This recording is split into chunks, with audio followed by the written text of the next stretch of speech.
it cannot just be purely rhetoric. Kasi sinunod yung mga binanggit niya. Sinunod yung kanyang mga sinasabi na kailangang patayin ng mga yan. Manlanlaban man o hindi, ang problema sa nanlaban, hindi ho kapanipaniwala. Siguro may ilan-ilan na may mga nanlaban talaga. Pero sa karamihan, sa mga lumabas na mga kwento ng mga kaanak ng mga biktima, ay karamihan sa kanila ay hindi nanlaban. Ano ba yung nangyari sa akin? Hindi lang sila nakontento na alisin ako bilang committee chairperson, but sinundan po ako ng katakot-takot na acts of persecution. Kasama na yung halos araw-araw na minumura, halos araw-araw na pinapahiya, halos araw-araw na I was deprived of my honor, and because they tried to destroy my reputation. At hindi pa ho sila nakontento doon, nag-file sila ng mga gawag-gawang mga kaso para subukan ako na mapatahimik. Hindi po sila nagtagumpay doon. Kahit nasa loob po ako sa kulungan, I continued to monitor what was happening. I had with me already the records ng Senate investigation, at least nung ako pa yung nag-preside. I even filed and submitted a comprehensive dissenting report dun sa naging majority report by the committee, the Gordon report. I filed a dissenting report. I also had the records of my investigation of the DDS phenomenon. Pero ang isa pong ang pwede nating makita doon is that hindi natin mga natapos yun kasi nandyan yung atmosphere of, or the atmosphere of fear, the culture of fear and impunity. Sa Davao, meron kaming ilan-ilan na kausap na sekreto, pero hindi naman sila pumayag na i-present sila publicly dun sa DDS inquiry ng CHR. Now, dun naman sa Senate inquiry, sabi ko nga, hindi naman talaga tinuloy. Kaya hindi kagulat-gulat na yung naging conclusion ng majority is that the killings were not state-sponsored. Kung binigyan sana ng pagkakataon na talagang ituloy yung investigasyon na yon, na mas magiging seryoso ang investigasyon, wala man lang iniisip na whitewash ng investigasyon because the then president was still at the height of his power, ay siguro pwede natin na-prove yun. Hindi nga po yun nangyari. Ngayon tayo umaasa na dahil dyan sa mga lumalabas na mga revelasyon, pwedeng-pwede at nandyan na yung mga ebidensya na mga state-sponsored yung mga killings na yan. So, one last point, Mr. Go ahead. Chair. Because, 1 minute, yes ma'am. all right. Now, gusto ko sanang magpaalam sa committee that in my presentation, not today, because yung presentation ko dapat na ano rin, isusundan ko yung kina Father Flavi and then kay Attorney Jokno. Now I want also to present new angle. Gusto ko sanang i-tie pa talaga, i-link pa talaga sa DDS killings yung mga nangyaring patayan since 2016 or pagpatay under the name of war on drugs. I would wish to ask for permission that that's going to be the focus, especially so na lumilinaw ngayon, sinimulan na nung testimony ni Colonel Agarma na yun ang ginawang model. I would not have the time now to really explain all of that, but I can really come up with a comprehensive summary ng mga sinabi noon nila Edgar Matobato, yung mga sinabi subsequently ni Arturo Las Cañas, who at first denied that there was a DDS, denied responsibility for the killings, denied that it was then Mayor Rodrigo Duterte responsible for that. But in a subsequent appearance, wala na po ako noon, nakakulong na po ako, he recanted and gave us this very comprehensive story, lalo na dun sa kanyang ICC affidavit. I would want to Sige, present ma'am. Yes, ma'am. Okay. a Can you comprehensive, wrap up? Okay na po, ma'am? for now. Okay, sige po. Ganito po. We will give you the time, pero pwede ba mag-request din ng committee, can you give us a preview of what you will be presenting? Siguro if you can organize also your observations and your findings in a memorandum or position paper type document, then I will please do give that. us. Thank you. I will do that, Your Honor, Sige. including the dissenting report and then including Thank you, ma'am. all of the observations. Thank you. Thank you. Thank Mr. you. Chair. Mr. Chair, just very short. Very yes, short. yes, yes. Can we have the assurance of Senator De Lima to be around once Kerwin Espinosa and Ronnie Dayan will be present in this hearing? Because I'm going to ask him questions pag andyan na yung dalawa, Mr. Chair. May I know who is Rolly Dayan? Ronnie Dayan was a known driver of Senator De Lima, Mr. Chair. Is he the partner of Senator De Lima? Mr. Chair, That was revealed by Ronnie Dayan during the previous hearing many years ago, Mr. Chair. Mr. Chair. Let's focus on our topic. Okay, gentlemen. Okay, sige, ganito. Already moved na yata yung kanina pa, no? Na Ronnie Dayan will be invited to the next hearing.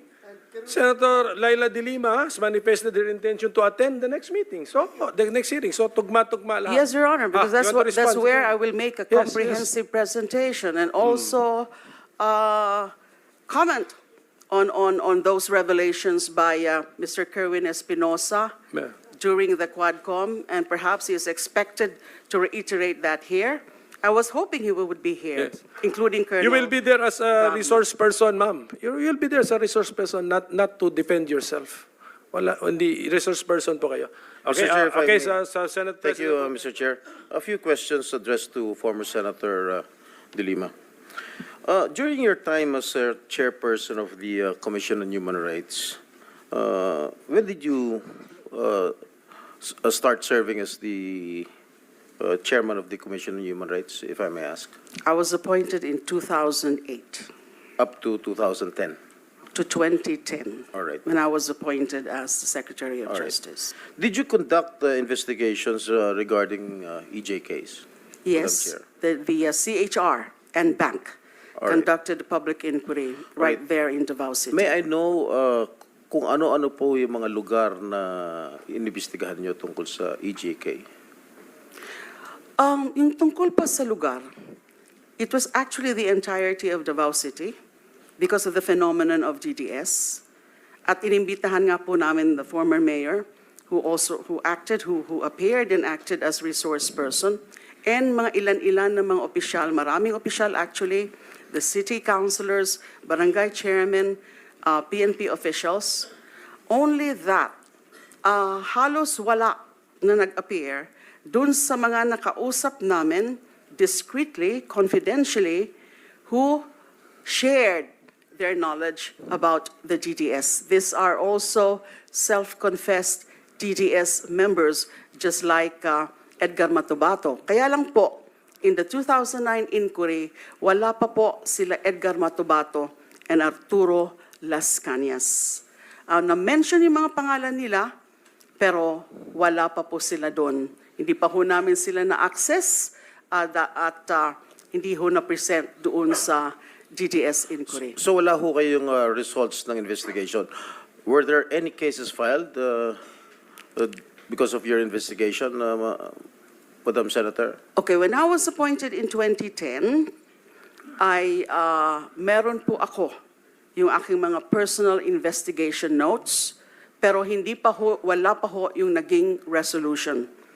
Now, we turned over the records to the Commission on Human Rights, and then later, they came out with the resolution. Now, that was, I think, in 2012, June 20, 2012.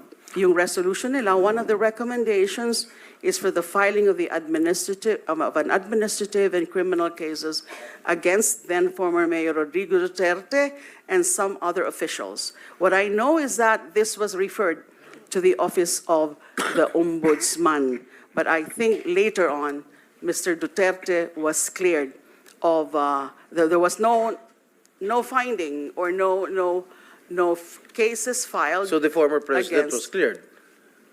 Am I No, correct? it was not really cleared because I think, if I'm not mistaken, the main reason why no cases were filed with the Ombudsman against former Mayor Duterte and then President Duterte is that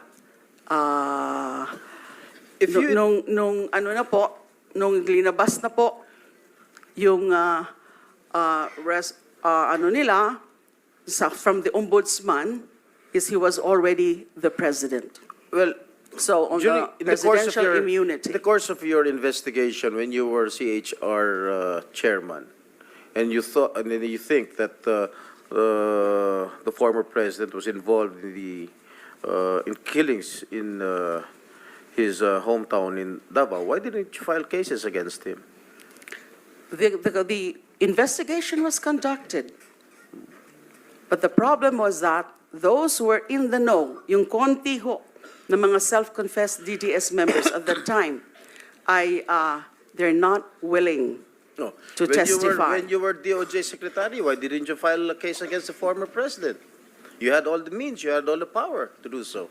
When you were secretary of the Department of Justice. I actually referred the matter of when Edgar Matobato came to us for witness protection.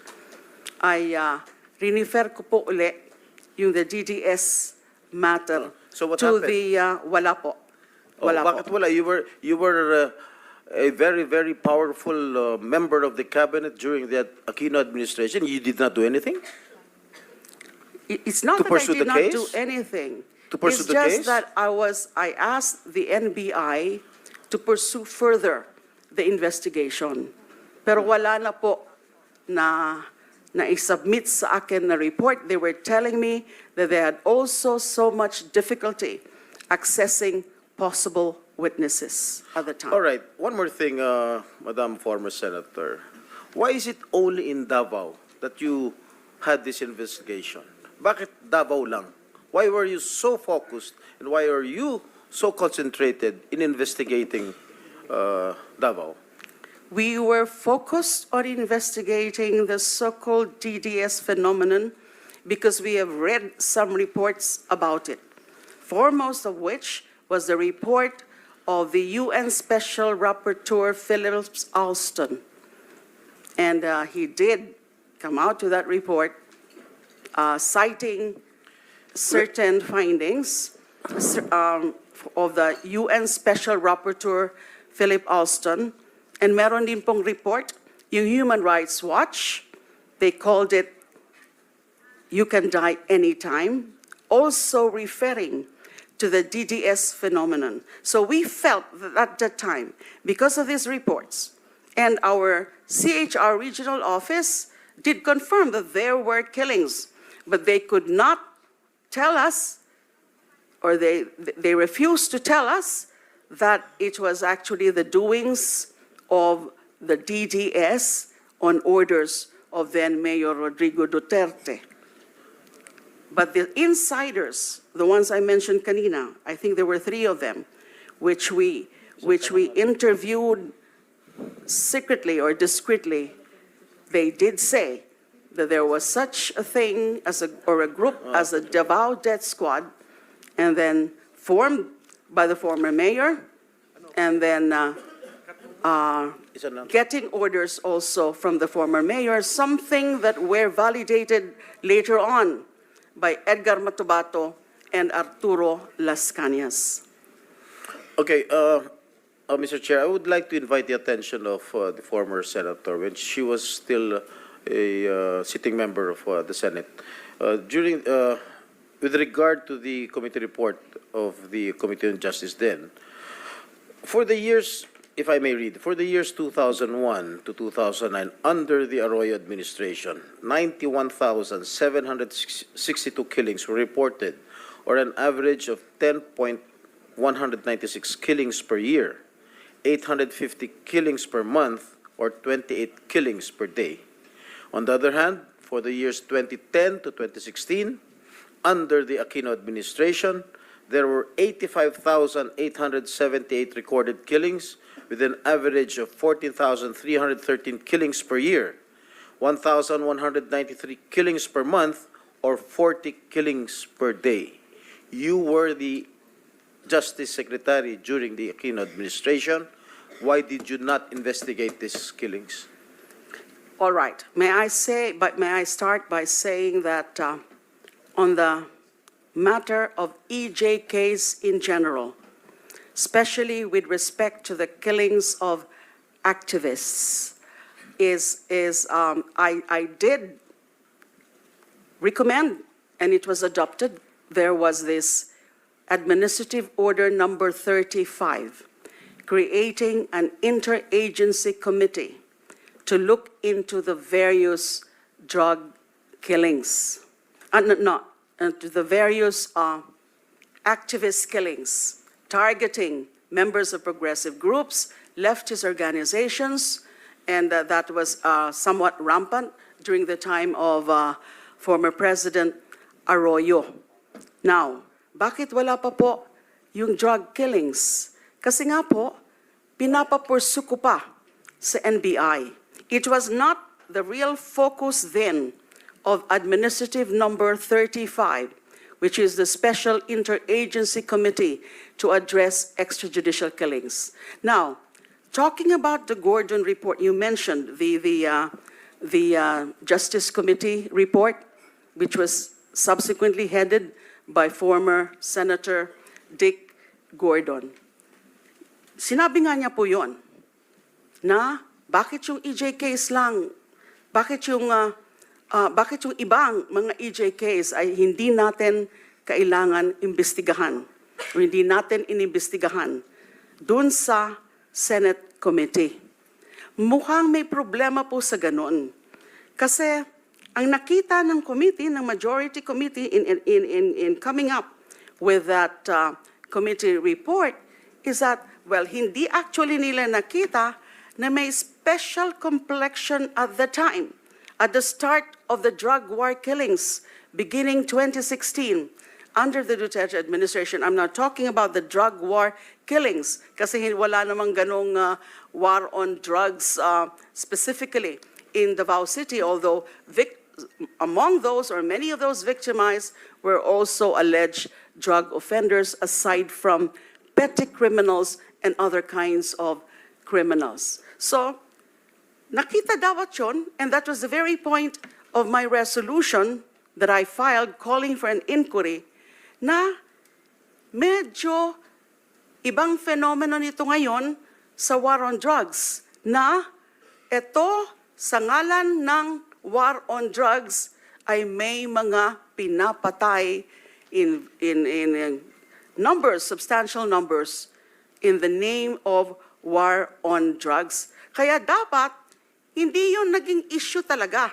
Bakit hindi na lang natin imbestigahan yung buong mga pangyayari ng mga EJ case in various administrations? What they failed to appreciate, I'm talking about the committee report, is that the focus of my investigation ay yung mga dumadami na halos araw-araw na pinapatay since day one of the former president's assumption into office. And even before his official assumption into office, meron na talaga na mga pinapatay araw-araw, halos araw-araw, nakita natin yon. Thank you, ma'am. So that's supposed to be Mr. Chair. the focus. Ma'am, teka muna, Senate President Pro Tem. No? Reminder to everyone, especially the members of the committee. Ang subcommittee natin, ang instruction natin, Philippine War on Illegal Drugs. Okay. I know malaking overlap niya sa EJK because marami siguro ngang napatay in the name of Philippine War on Illegal Drugs. But this is not strictly an EJK hearing or investigation, okay? Basta klaruin ko lang po sa inyo lahat, lalo na sa members na subcommittee. May mother committee tayo, yun ang instruction sa atin. Investigate the Philippine war on illegal drugs. Okay, so if I may continue. Mr. Chairman, Yes. can you extend that statement of yours to all members of the Senate? Because I'm not a member of the committee yet. No, you will be. So I was just, You will be. I was just making a, to ensure that all members yes. are oriented properly, Mr. Chair. Thank you, Mr. Chair. Mr. Chair, I would just like to wrap up my questioning to Yes. Senator De Lima. But I would like to put it on record that the resource person, the former senator, did not answer directly my question, Mr. Chair. And I might be mistaken of defending the former president. I am not defending the former president. In fact, if it is his turn to answer questions, I will ask questions also. Darating po tayo. So, anyways, Senator De Lima will be present in the future hearings. Yes, Senator Risa? Hello. Yes, salamat kayo, Mr. Chair. Just a brief manifestation. Kanina mention was made of a resource person na iimbitahin din natin to the next hearing. And a personal detail about that resource person. Gusto ko lang i-make off record na it is already common knowledge na dahil isang leader, si Laila de Lima, nung siya ay senador at siya ay babae, wineponize talaga yung batas laban sa kanya in the most sexist and misogynistic way. Lalo na sa, unfortunately, at that time, yung kabilang house. So, I look forward dun sa ipepresent niya sa komiteng ito, Mr. Chair, yung kanyang pag-aaral, comparison, nung napag-alaman, nung CHR, nung siya ay chair, tungkol sa mga extrajudicial killings sa Davao City, at comparison nun sa nakita nilang ng komite niya dito sa Senado na EJ case, panahon ng war on drugs. And I look forward na hindi natin papayagang maulit yung pambabastos na ginawa sa kanya, lalo na sa kabilang house noon, at sa online trolling na ginawa laban sa kanya bilang isang leader at bilang isang babae. Just for the record, Mr. Chair, with full confidence that our committee, subcommittee, and our Senate will uphold that. Daghang salamat, Mr. Chair. Senator Bato de la Rosa? Yes, Mr. Chair. First of all, I just would like to be clarified because the beginning of the hearing, you told us that Senator Joel Villanueva is being appointed by you as the vice chairman of this subcommittee. So therefore, he's a member of this committee. He's claiming to be not. No, he will be a member. Everything will be fixed, Mr. Thank you. I'm Colleague, willing to Mr. be Senator. questioned by Senator Bato, Mr. President. If there's any question that he would like to we will raise. fix everything. Thank you, Mr. Chair. And